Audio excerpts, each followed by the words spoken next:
Hello बच्चों, नमस्कार। आपका स्वागत है आज की नई क्लास में।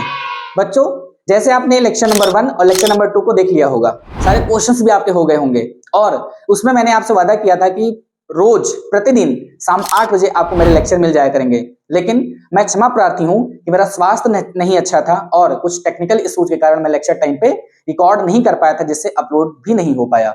लेकिन लेट से ही सही आपके समक्ष मैं लेक्चर नंबर 3 को लेकर के उपस्थित हुआ हूं। जैसे कि तालिका को समझाने से पहले इसको हम पहले समझेंगे, फिर आगे आपको सारा कुछ समझ में आने वाला है। जैसे कि आप सभी विद्यार्थियों को संगत और असंगत के सारे प्रश्न करने में बड़ी मुश्किल आती होगी, प्रॉब्लम होती होगी, नहीं कर पाते होंगे, कंफ्यूजन होगा कि कैसे पता करें कि संगत है कि असंगत है।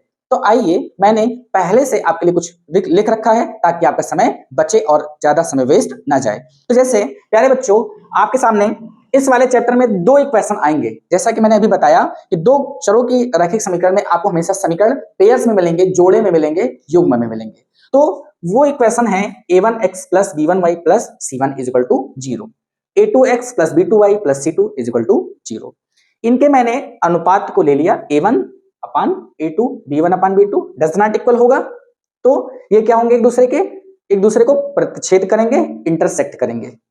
और जब दो समीकरण एक दूसरे को इंटरसेक्ट करते हैं, प्रतिच्छेद करते हैं, तो उनका एक हल होता है, एक यूनिक सॉल्यूशन होता है और उस कंडीशन में समीकरण को संगत या कंसिस्टेंट कहा जाता है। ठीक है ना। आइए, इसी क्रम में a1/a2 b1/b2 c1/c2 ये दो जब तीनों बराबर हो जाते हैं तो समीकरण संपाती होता है, कोइंसिडेंट होता है, जिसके अनेक सॉल्यूशन हो सकते हैं, मेनी सॉल्यूशंस यहां पे हो सकता है। और एक सॉल्यूशन हो या मेनी सॉल्यूशन हो, दोनों सिचुएशन में संगत समीकरण आपका होगा।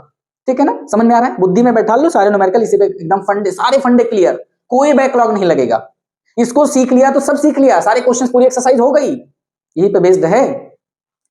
ऐसे a1/a2 b1/b2 इक्वल होते हैं, लेकिन c1/c2 अगर इक्वल नहीं है तो उस कंडीशन में समीकरण आपका समांतर होता है और उसके कोई हल नहीं होते हैं, नो सॉल्यूशन होता है। उस कंडीशन में जो समीकरण होगा आपका वो असंगत होगा, इनकंसिस्टेंट होगा।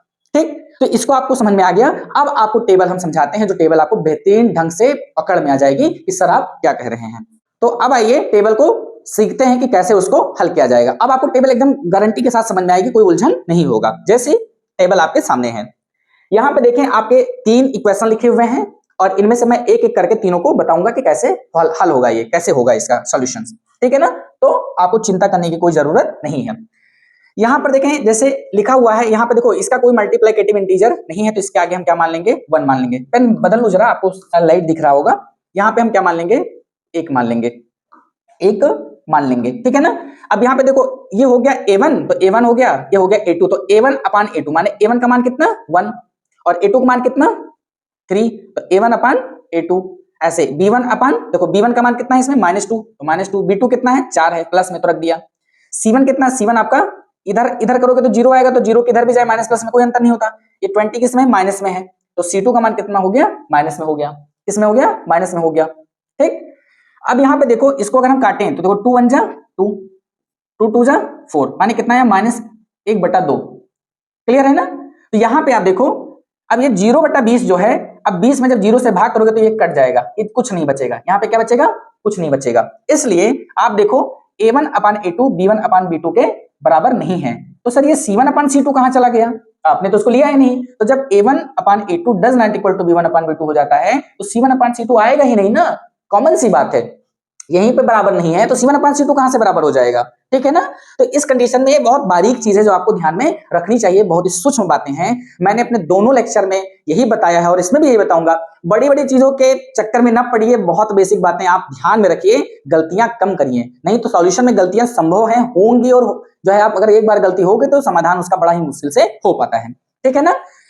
अब जब ये a1/a2 b1/b2 does not equal है तो ये क्या करेंगी, प्रतिच्छेद करेंगी। और मैंने अभी बताया आपको कि जब वो एक दूसरे को प्रतिच्छेद करेंगी तो केवल एक हल होगा। ठीक है ना। इसी प्रकार से यहां पे देखो, ये देखो यहां पे क्या लिखा हुआ है, a1 ये लिखा है b1 और ये लिखा है c1, यहां पे क्या लिखा है a2, यहां पे लिखा है b2, यहां पे लिखा है c2।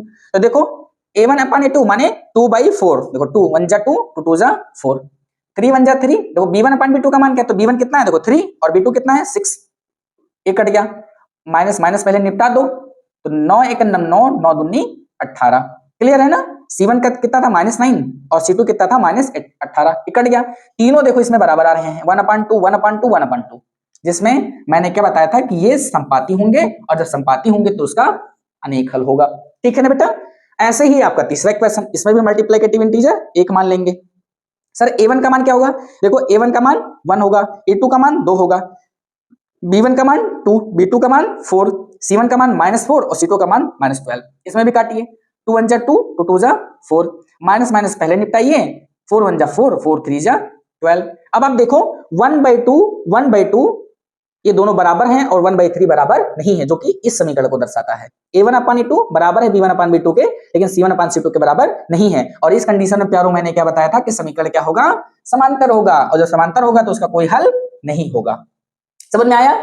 इसको पॉज करिए और ये वाला टेबल आप एनसीईआरटी के पुस्तक से निकालिए और उसको मेरे साथ में ऐसे ही करिए। आपको देखो बेहतरीन ढंग से समझ में आया होगा और वहां पे भी दोबारा ट्राई कर सकते हैं आप। जितनी पहुंच थी क्वेश्चंस की, भैया मैं बोर्ड एग्जाम में आऊंगा 27 तारीख के, 27 फरवरी में जो पेपर होने वाला है आपका मैथ के पेपर में आऊंगा, सबको फोड़ दिया। मेरे साथ में आपने फोड़ा है कि नहीं है, कॉपी पलट के देखो, इसलिए कहा था कॉपी पेन लेके बैठो। और हमारे सोशल मीडिया जैसे कि इंस्टाग्राम और फेसबुक, टेलीग्राम से जुड़ने के लिए उसकी लिंक हम डिस्क्रिप्शन में दे देंगे, वहां से आप जुड़ के तमाम जो अभी क्लासेस हुई हैं इनके पीडीएफ वहां से आप प्राप्त कर सकते हैं और अपनी तैयारी अच्छे से कर सकते हैं। आपको कुछ पूछना है, नहीं समझ में आया है कोई चीज, तो आप इस पे मुझे मैसेज करिएगा। कोचिंग के व्हाट्सएप चैनल से मैं आपको जोड़ दूंगा, जहां पे आप बहुत सारे डाउट आप पूछ सकते हो। इवन मैं ही उसका आंसर देता हूं और कोई मेरा कोई है भी नहीं, मतलब कि असिस्टेंट हो कोई ये करे वो करे, मैं ही सब कुछ करता हूं। पीपीटी भी मैंने ही बनाई है। तो all the informations are given by me and also दी जाएंगे मेरे ही द्वारा, और कोई नहीं देगा। तो आप ये सब कर सकते हो, ये आपका अधिकार है। स्वतंत्र भारत में रहते हो, आपको पूरी स्वतंत्रता है कि आप ये सब कर सकते हो। और आज की क्लास बस इतनी ही, मिलते हैं अगले पार्ट में। जय हिंद, जय भारत।